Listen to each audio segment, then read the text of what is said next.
The black car slid quietly along the forested road outside suburban Pennsylvania, where even the streetlights seemed to bow to the darkness.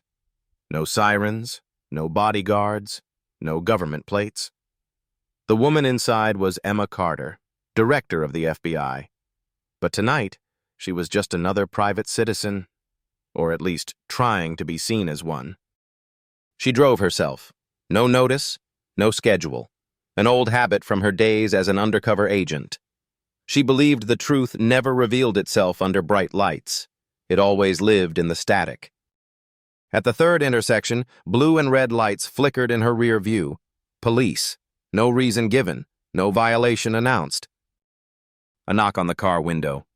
The officer stepped up, his back slightly hunched from years on the job, but his eyes still glinted cold as ice. No greeting. No explanation. "License and registration," he ordered. Emma reached for her wallet, eyes never leaving his face. "Don't care who you are," he cut her off, his lips tightening as if about to spit something venomous. "I know your type. On paper, you're clean. But behind this wheel, you're still just a lone black woman, out of place. No need for force. Just the way he looked at her. The way each word landed like a loaded threat. Years in counterintelligence had taught Emma that the most dangerous threats didn't always come from violence, but from the certainty in someone's promise. You'll disappear, and no one will know. She didn't move. But her thumb brushed the small button behind the key. The covert recording system came to life. Her eyes now weren't angry. They weren't afraid. They were sharp as a blade. He didn't know the woman he was trying to intimidate was the FBI director, the one who had just signed the order to investigate an extremist police network spanning 12 states. He also didn't know she knew exactly who he was. And he had no idea. The car she was driving was wired with a tracking device under an internal bait operation protocol set to activate the moment a patrol camera feed was tampered with. The silence between them wasn't fear. It was the trap closing. Emma Carter never wanted power for its own sake. Every decision she made, every promotion she declined, every case she insisted on taking personally was built on one unshakable conviction: that justice, real justice, must never be filtered through fear. She rose through the ranks of the FBI not because she played the game, but because she refused to. And now, at the pinnacle of that very institution, she saw it for what it truly was. Not a tower of integrity, but a fortress with cracks running deep beneath the foundation. Inside the bureau, she had become both revered and feared. Not for her title, but for her memory. Emma remembered everything. Names, decisions, who said what in rooms they thought were soundproof. Especially the ones who whispered about cleaning house and restoring order whenever a black woman made it past the glass ceiling. She didn't need to uncover a conspiracy. She had already lived inside one. 2 weeks before that night in Pennsylvania, she quietly greenlit Operation Saltline, a covert surveillance protocol authorized only for internal threats. It was designed for one purpose: to monitor individuals within federal law enforcement who had begun operating like a private militia. Emma suspected there was a network, a shadow chain of command embedded within both local police departments and the federal system. They weren't rogue, they were aligned, strategized, and worse, protected.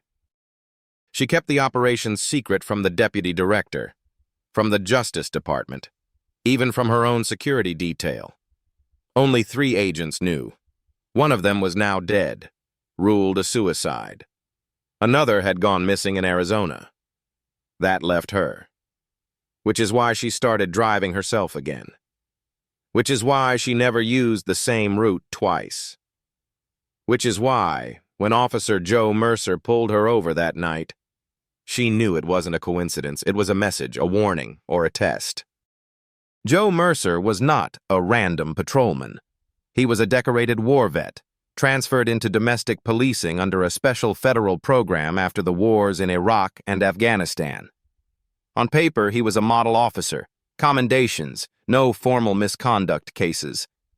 But Emma had found what the system had buried: a string of quietly dismissed civilian complaints, body cam footage that never made it to court, and most telling of all, a shared email chain linking him to known members of the Hollow Corps, a far-right syndicate of law enforcement officers who believed the Constitution had been betrayed from within.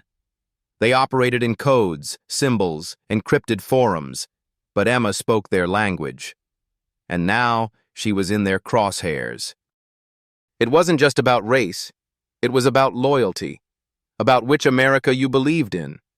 Mercer and his kind believed in an America before oversight, before accountability, before women like Emma held power. They didn't want reform. They wanted reclamation. And Emma understood something the rest of the world hadn't caught up to yet. The front line of domestic terrorism wasn't a battlefield or a crowded stadium. It was the patrol stop, the body cam glitch, the missing file. It was subtle, strategic, and always cloaked in legal ambiguity. In her office at Quantico, Emma had a wall of files, each marked with a red tag for active threat. Most were foreign, a few were cybercriminals, but the ones that kept her awake were the domestic ones. Insiders. Officers with clean records and dirty intentions. The ones who knew how to make people disappear, not with violence but with paperwork. Misfiled warrants. Quiet arrests. Data wiped clean at the source. So she built a system, not one they could hack or trace. A loop of surveillance within surveillance. If they touched her, if they tried anything, that data would release itself. Names, locations, messages. It wouldn't just expose them, it would burn the whole network down. But there was a cost. Emma had to become the bait. The night before her encounter with Mercer, she received a classified tip. A certain precinct in Pennsylvania was running off-the-books checkpoints. Random stops, no warrants, no logs, all targeting black drivers, especially women traveling alone. No charges, no press, just silence. She knew it was them. She knew they'd come for her. And she let them. But she didn't come unprepared.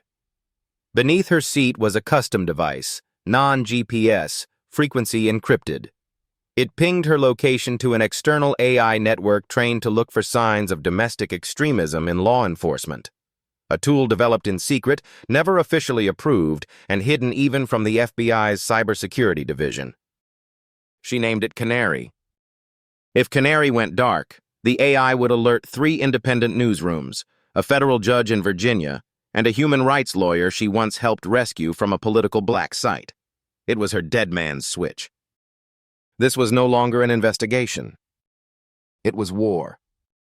Not with bullets, not with arrests, but with silence, with patience, with calculated exposure. Emma Carter didn't want to make headlines. She wanted to make it impossible for the next Mercer to wear a badge. But for that, she had to disappear, just long enough to let them believe they'd won. It began with a silence that should have meant safety. After Officer Mercer walked away from the driver's side window, Emma remained still, her fingers gently brushing the side of her steering wheel, just enough to activate the microchip embedded behind the dashboard panel. The world outside her windshield stayed eerily still.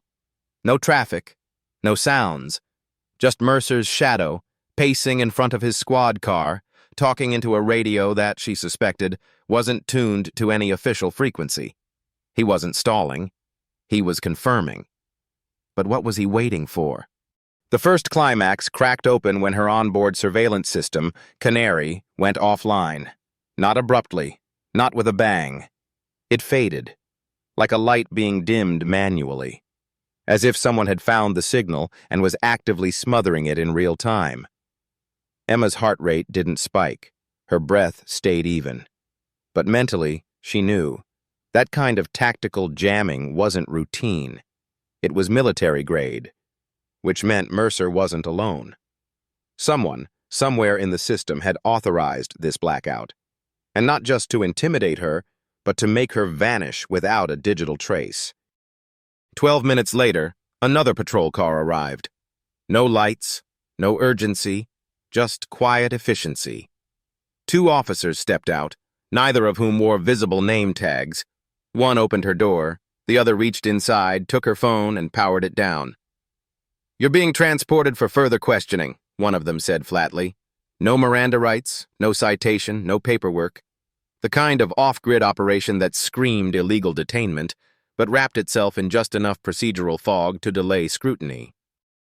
Inside the transport vehicle, Emma sat alone, hands uncuffed, but watched. The officer riding shotgun never turned around, never spoke. Instead, he adjusted the onboard camera, then powered it down entirely. That was the second climax. No one turns off a camera in a federal transport unless they're planning for the narrative to go dark. But Emma had planned for this exact scenario. Her wristwatch, which doubled as a biometric transmitter, began recording everything: audio, temperature changes, biometric shifts. Every detail uploaded via encrypted burst signals every 7 seconds. Unless, of course, someone jammed that too. And someone did. That's when she realized they hadn't just prepared for her. They'd studied her.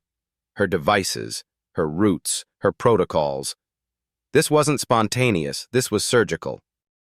She was no longer inside a system of protection. She was inside a takedown. The third climax came hours later, inside a makeshift detention center, off-book, underfunded, and deliberately untraceable. A warehouse posing as a juvenile rehab facility in rural Maryland. There were no other detainees. Just her. One guard, one camera, and a plastic folder already sitting on the table when she arrived. Inside that folder wasn't evidence against her, but fabricated evidence meant to justify her permanent disappearance.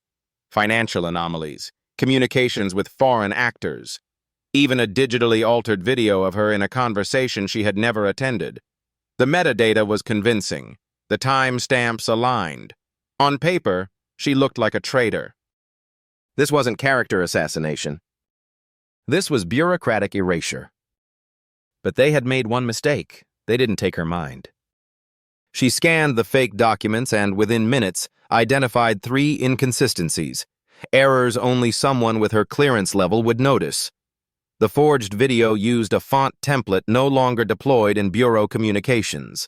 The voice modulation was 92% accurate, not the 99% required for true synthetic masking.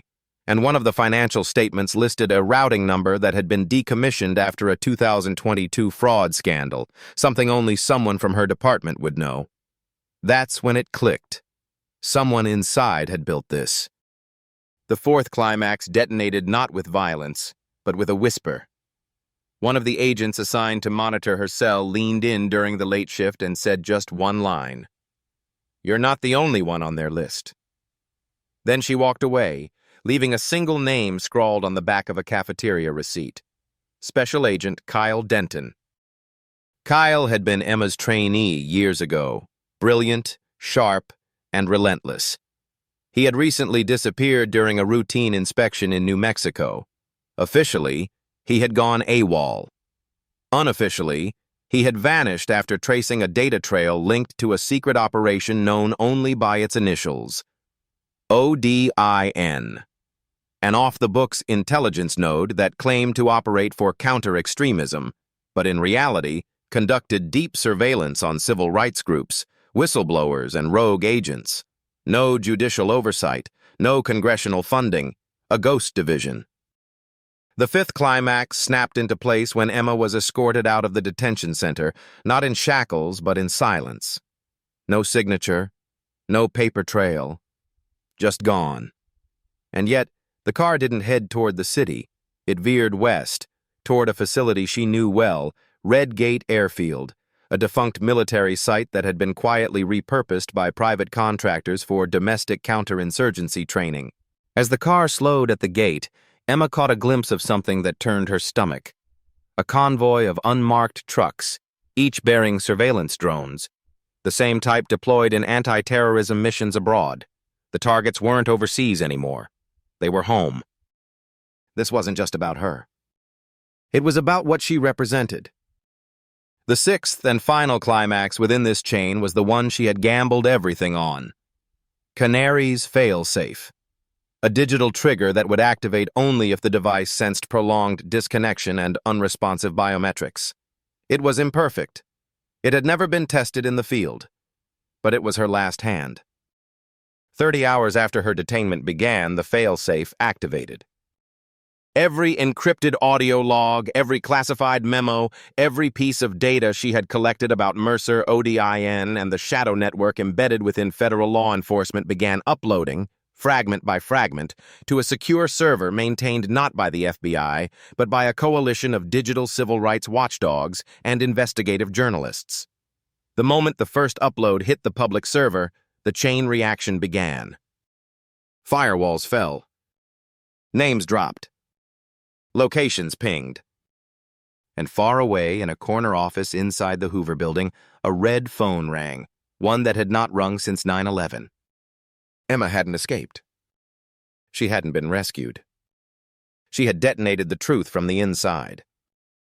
And now the world would have to choose, believe the headlines or listen to the recordings.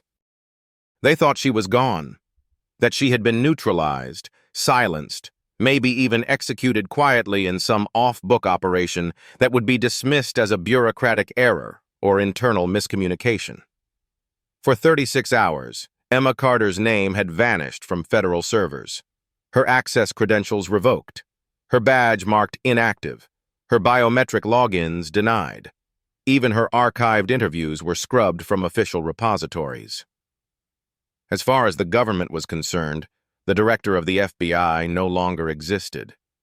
But Emma had always understood the game better than they did. She knew that in a world ruled by data manipulation and digital warfare, erasure wasn't death, it was opportunity.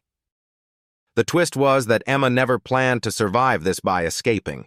She planned to win it by weaponizing her own disappearance. The moment Canary's failsafe triggered and her encrypted data dump reached the public domain, the script flipped. The files weren't just incriminating, they were irrefutable.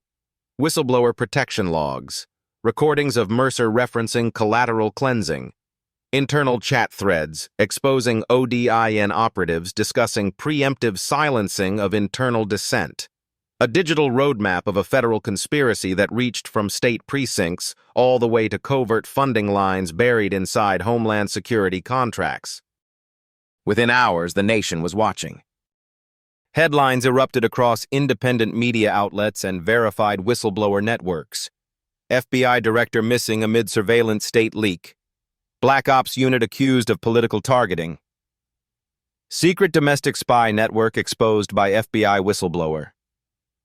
Viral videos surfaced with Emma's voice clearly recorded saying, "If you're seeing this, it means I've been compromised by my own government.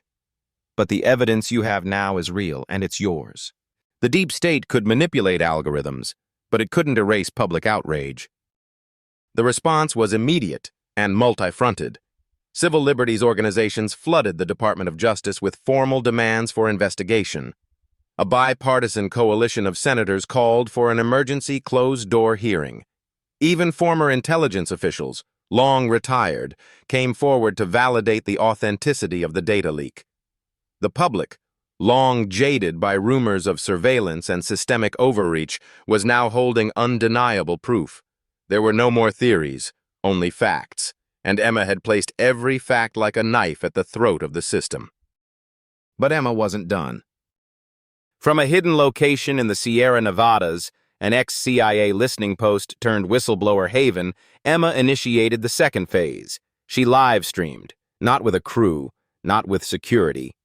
Just her, seated at a steel desk, in the kind of lighting that felt like a confession. "I know what they told you," she said, her voice low, steady, piercing. "That I went rogue, that I misused classified systems, that I endangered national security. But let me ask you, who controls the definition of danger? Who decides which security is worth protecting and which truth is worth burying?" Her speech, less than 6 minutes long, was streamed over 7 million times in the first 2 hours. It became a digital artifact, a turning point. One analyst at Georgetown described it as the Edward Snowden moment, but this time from the top of the pyramid. And while public sentiment surged, Inside the bureau, the architecture began to crack. Deputy Director Halverson, the man who once told Emma that too much transparency is a liability, was placed on immediate administrative leave.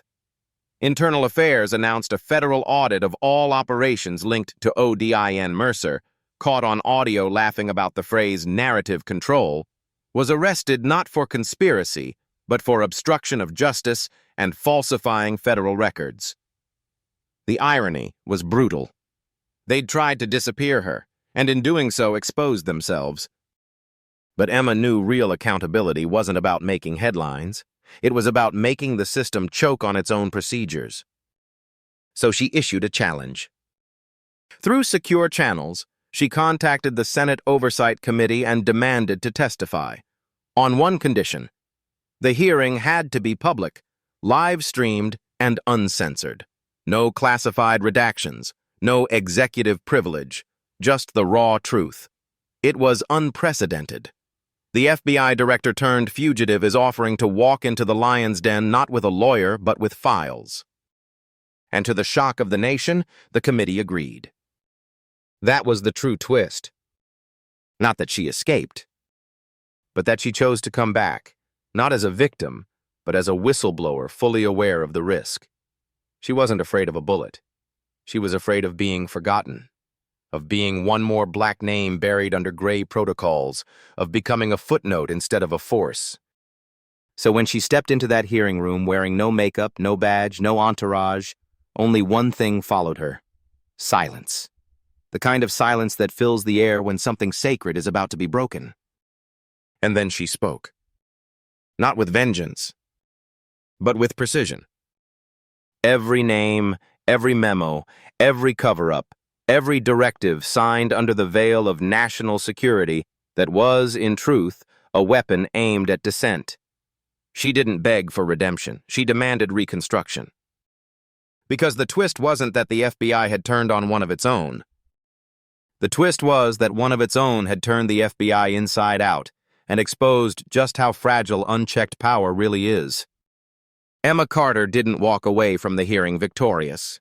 She walked away visible, and that mattered more. In the weeks that followed, no medals were pinned to her chest, no apologies scripted by PR consultants. There were investigations, yes, arrests, a brief flurry of legislative promises. But justice didn't look like a parade. It looked like a reckoning. Quiet, uncomfortable, incomplete.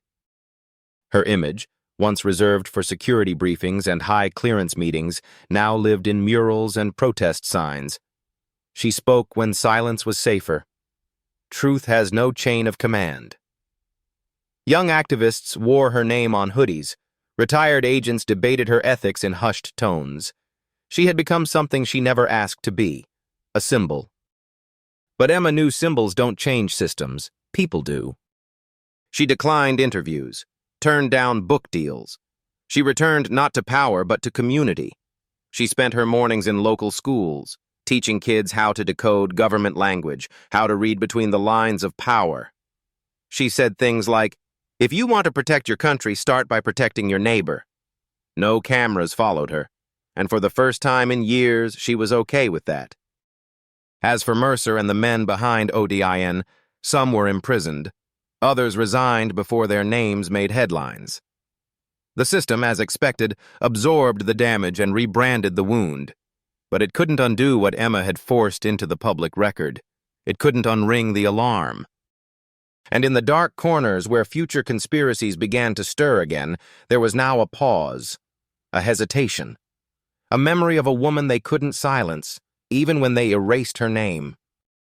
In one of her last public remarks, Emma looked straight into the lens and said, "I was never trying to be right. I was trying to be honest. And if that makes me dangerous, then ask yourself, what kind of system fears honesty more than treason?" That sentence echoed not in politics, but in living rooms, on college campuses, inside courtrooms where public defenders whispered her name like a shield. Justice, as she'd come to understand it, was never a gavel. It was a mirror, cracked, dirty, difficult to face. And sometimes the most radical thing you can do is force the system to see itself. Emma Carter didn't rewrite the rules. She reminded the nation who they were written for. And in doing so, she didn't just survive the trap. She reset the board entirely.